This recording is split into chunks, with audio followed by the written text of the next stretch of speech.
A young woman finally steps out of her workplace late at night after putting in some extra hours.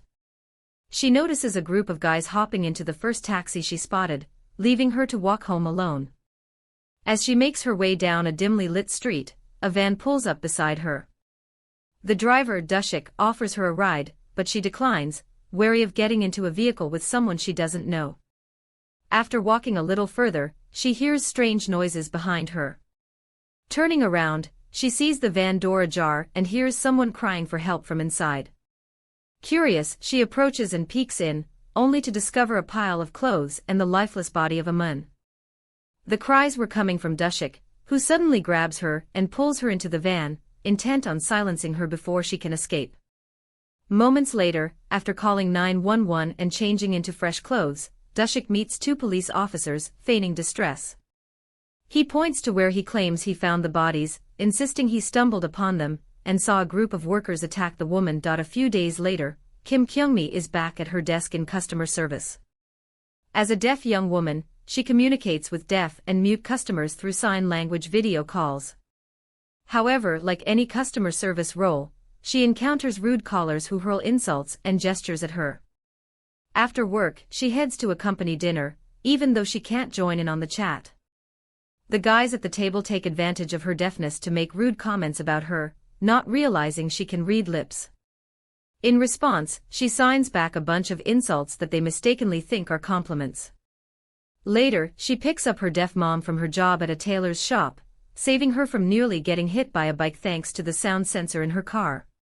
Her mom is thrilled because she got a good paycheck this month, which means they can finally take that beach vacation they've been dreaming about.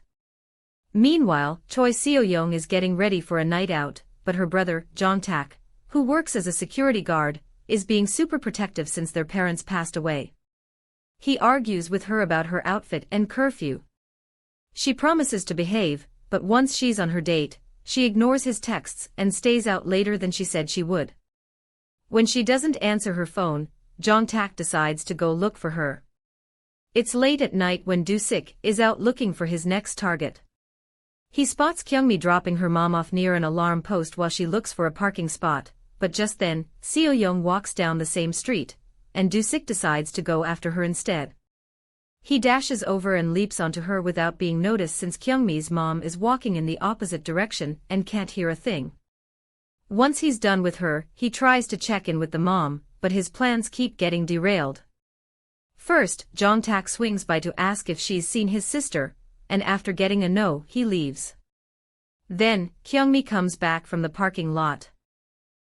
As she heads toward her mom, she spots a white shoe suddenly appearing from a dark alley, along with someone calling for help, even though she can't quite hear it.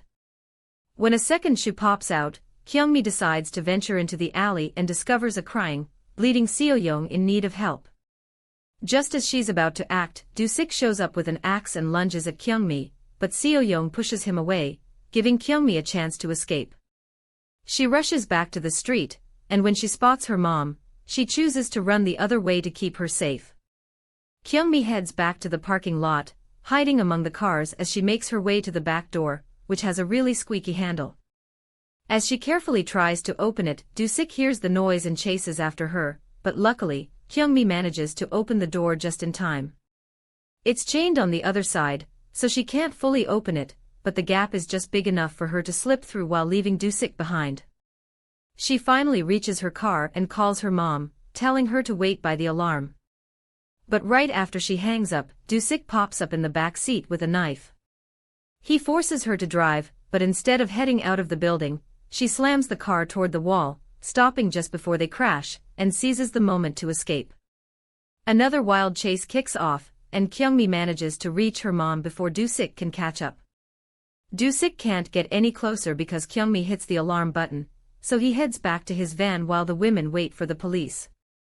He hides Seo-young's body inside, changes his clothes and hairstyle to blend in as a regular businessman, and then approaches the women with a relaxed vibe. Kyungmi doesn't recognize him since he was masked and had a hat on during the attack, so when he claims he's looking for his sister, she buys it. Just as she's about to lead him to a dark alley, the police show up but they find the alley empty. Kyungmi asks to check the security footage, but the parking lot guard tells them the cameras were turned off by some kids smoking there. The three women are taken to the station to file a report.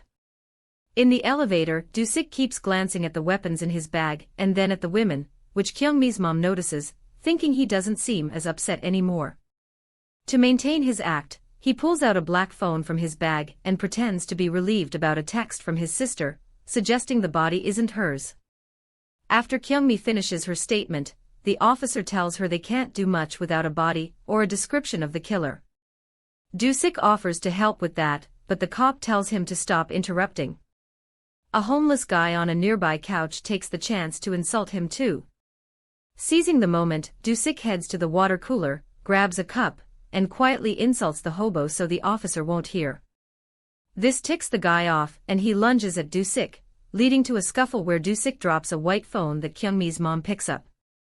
The cop pulls the hobo away and takes him to another room, allowing Do-sik to grab his phone back and sneak a peek at Kyung-mi's statement to check out her personal details. While he's reading, the mother signals to Kyung-mi that it's odd for the guy to have two different cell phones. When he catches them chatting, he wants to know what's going on. Kyung-mi doesn't write anything for him, so Do-sik goes over to the mother and starts rummaging through the weapons in his bag, trying to figure out his next move. Just then, a cop shows up with Jong-tak, who's there to report his sister missing. The officer asks him to show the picture to the other three since it matches Kyung-mi's description. Do-sik pretends he doesn't know her, but Kyung-mi instantly recognizes the girl and hands him her statement. As she tries to provide more details, the cop steps out to deal with a homeless guy trying to come back in.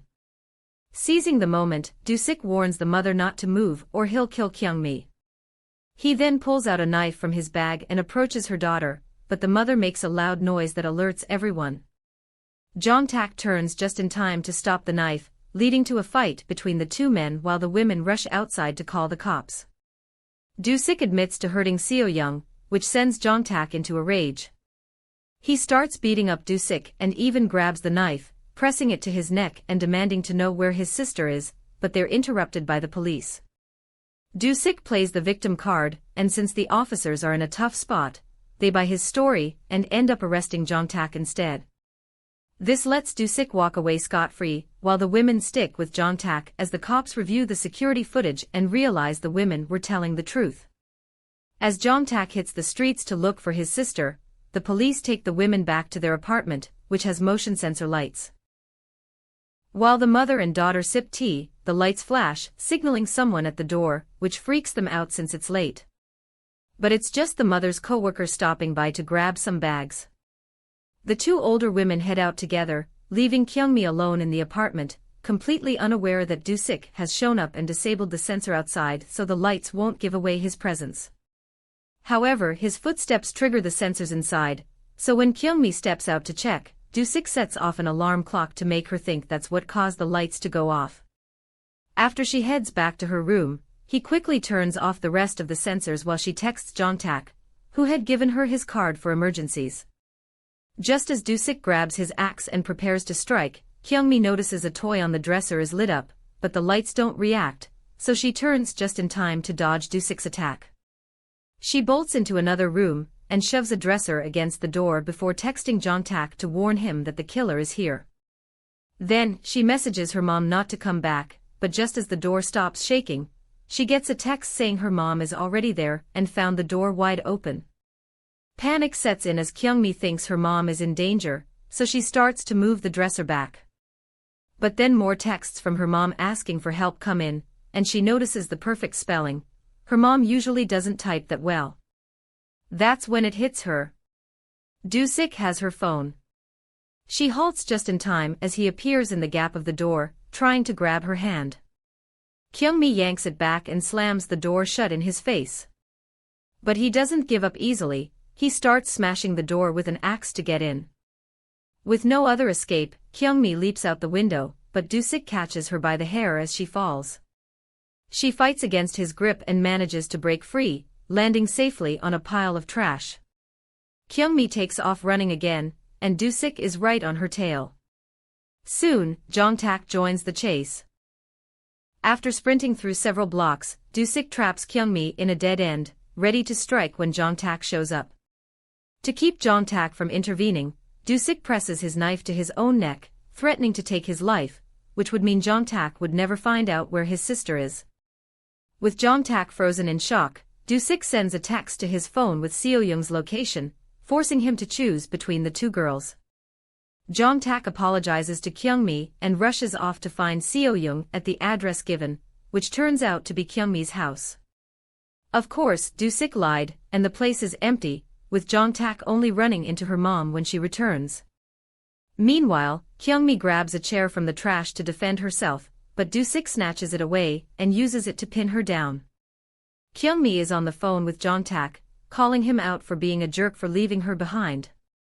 In the meantime, she grabs some dirt and flings it at Do-sik's face, using the moment to shove him off and take off running again.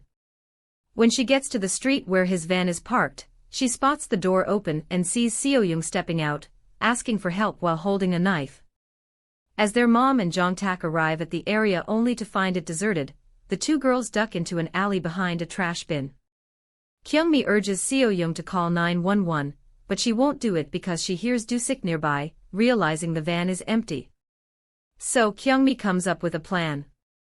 She types a message on her phone telling Seo-young to call her brother since he's close by, hands it over, and takes the knife back.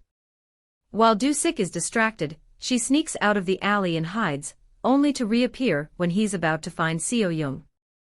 She makes a strange noise and rattles a metal shutter to grab Do-sik's attention, then threatens to harm herself with the knife, taking away his satisfaction. He chases after her, and after hitting the alarm on the pole again, Kyung-mi bolts, kicking off another wild chase through the town while Seo-young calls her brother for help. He and their mom rush to save her with an ambulance, and Seo-young points out the direction Kyung-mi ran. This time, she heads toward downtown, hoping the crowd will make it tougher for Do-sik to catch her. She struggles to cross a busy street, unable to hear the cars, but after some close calls, she finally makes it to the other side and slips into a commercial area. She tries to ask for help, but since she can't speak, people just ignore her. Do-sik is getting closer, and she feels like she has no choice but to pull out a knife to protect herself, causing everyone to back away in a circle. One guy in the crowd tries to call the cops, but Do-sik stops him, claiming that she's his sister and has problems, saying the police would just scare her into hurting herself. Kyung-mi seizes this chance to make a run for it. But soon after, the police catch up with her and bring her back to Do-sik, believing his story and handing the knife back to him. Once they're gone, Kyung-mi breaks down in tears, making desperate sounds as she pleads with him not to kill her because she still has so much to accomplish. Not wanting to do this in front of others, Do-sik drags her to a nearby alley. He tells her she almost had him convinced, but it wasn't enough, and he prepares to stab her. Just then, Jong-tak shows up and intervenes just in time. The two men start fighting, and Jong-tak manages to get Do-sik in a chokehold until he passes out. After letting him go, Jong-tak checks on Kyung-mi, reassuring her that Seo-young is safe at the hospital, and her mom is close by. Suddenly, Do-sik, who was faking unconsciousness, jumps back into the fray, attacking Jong-tak with empty bottles and trash. Kyung-mi picks up the knife, which makes Do-sik decide to leave the alley and go after their mother instead. He spots her right in the bustling commercial area, and walks over, asking her to follow him into a shadowy alley. Just then, Kyung-mi notices them and rushes after him, knife in hand. Do-sik laughs at her for missing the stab and only nicking his hand, but that's all part of the plan. She's actually put the knife in his grip and stabbed herself, making it seem like he did it. The crowd backs away, totally buying the act and ignoring his protests. Then the police show up, firing a warning shot into the air, but Do-sik keeps moving, so they hit him a couple of times. Even that doesn't stop him, especially when Kyung-mi taunts him with a middle finger. Just as he's about to make another move, Seo-young arrives and takes him down, where he finally meets his end. Fast forward a few days, and Kyung-mi and her mom are at the beach enjoying the vacation they always wanted. Seo-young and Jong-tak join them, and it seems like Seo-young has a crush. After showing off some sign language they've been learning, the four of them snap a picture together, looking like one big happy family. Don't forget to subscribe and turn on notifications.